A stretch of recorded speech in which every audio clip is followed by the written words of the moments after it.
كلنا كأمهات مرينا بمواقف زي ده. ابنك بيزعق أو بيصرخ، بيرمي اللعب، بيشد أخوه، ممكن كمان يكسر حاجة في البيت، وأول سؤال بيجي في بالك هو ابني اتغير كده ليه؟ ده حتى كان هادي قبل كده. بس الحقيقة العصبية دي مش مشكلة، العصبية رسالة. الطفل مش بيزعق علشان يتعبك، هو بيزعق علشان مش عارف يشرح اللي جواه. تعالى أحكي لك من البداية ونفهم مع بعض. مروة بتحكي وبتقول إن هي أم لطفل عنده 6 سنين اسمه سيف. في مرة سيف كان بيلعب بالليجو وأخته الصغيرة خبطته بالغلط، وقعت اللعبة. قام سيف مسك اللعبة ورماها على الأرض بكل قوته وصرخ صرخة عالية جدا. مروة اتعصبت وصرخت فيه: أنت هتجنني، أنت بتزعق ليه؟ وساعتها سيف سكت فجأة وبصلها وقال لها جملة كسرت قلبها: أنا زعلان ومحدش بيفهم. هو ليه الأطفال بتتعصب بسرعة؟ لسه مش بيعرفوا يعبروا بالكلام. الطفل مش دايما يقدر يقول أنا متضايق علشان أختي بوظت لعبتي، فبدل ما يتكلم يروح مزعق. تاني حاجة بيتقال له أوامر كتير: اقعد ساكت، ما تتحركش، ما تعملش كده. لما الطفل بيتقال له كتير بيعمل وما يعملش، بيحس بضغط، والعصبية بتبقى طريقته في الرفض. تالت حاجة هو مش بيلاقي احتواء. لو كل مرة اتعصب فيها اتشخط فيه أو اتقال له عيب، هيبدأ يخزن غضب جواه ويفجره في أي موقف صغير. رابع حاجة التقليد. لو الطفل سمع الزعيق في البيت أو شاف حد بيتخانق كتير هيفتكر إن ده الطبيعي ويقلد. خامس حاجة تغييرات في الروتين أو النوم أو الأكل. الطفل لو جعان أو منامش كويس أو زهقان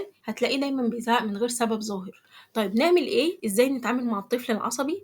اولا لازم نفهم ان العصبيه من السلوك مقصود. الطفل مش بيعصبك، الطفل بيعبر عن اللي جواه. الفرق ضخم بين انه بيستفزك وبين انه مش قادر يتحكم في نفسه. ثانيا وقت العصبيه ما تتعصبيش. لو هو بيصرخ وانت كمان صرختي الدنيا هتنفجر، لكن لو سكتي وبصيتي له بهدوء وقلتي له انا شايفه انك متضايق بس مش هينفع نزعق، ده بيهدي الطفل ويديله امان. ثالثا سمي له مشاعره. الطفل ساعات بيبقى مش فاهم هو حاسس بايه. قولي له شكلك متضايق علشان اللعبه وقعت، حاسس انك اتظلمت، تعالى نتكلم. لما تسمي له مشاعره بتحسسيه انك فهمتيه وده بيخليه يهدى. رابعا لازم تسمعيه من غير مقاطعه. حتى لو بيقول كلام مش منطقي او متلخبط اسمعي للاخر. قولي له انا سمعتك وفهمت انك كنت محتاج وقت اكتر في اللعب. هو مش محتاج نصيحه في الاول، هو محتاج يتسمع. خامسا علميه انه يعبر بطريقه سليمه. لما يهدى قولي له لما تتضايق تعالى قولي، ما تزعقش ما تزقش. وعوديه يعبر بكلام زي انا متضايق، انا محتاج وقت، انا مش عاجبني كده. رنا ام الطفل اسمه ادم 4 سنين بتحكي وبتقول ان هو كان بيتعصب جدا لما اللعب بتتاخد منه. رنا كانت كل مره بتزعق له لحد ما قررت تغير طريقه تعاملها. المره الجايه لما صرخ قربت منه ولمسته بهدوء وقالت له انا شايفه انك زعلان،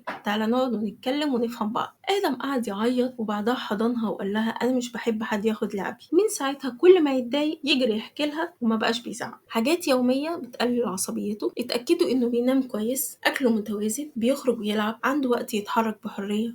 الطفل اللي بيبقى مضغوط طول اليوم بيطلع العصبية دي فجأة.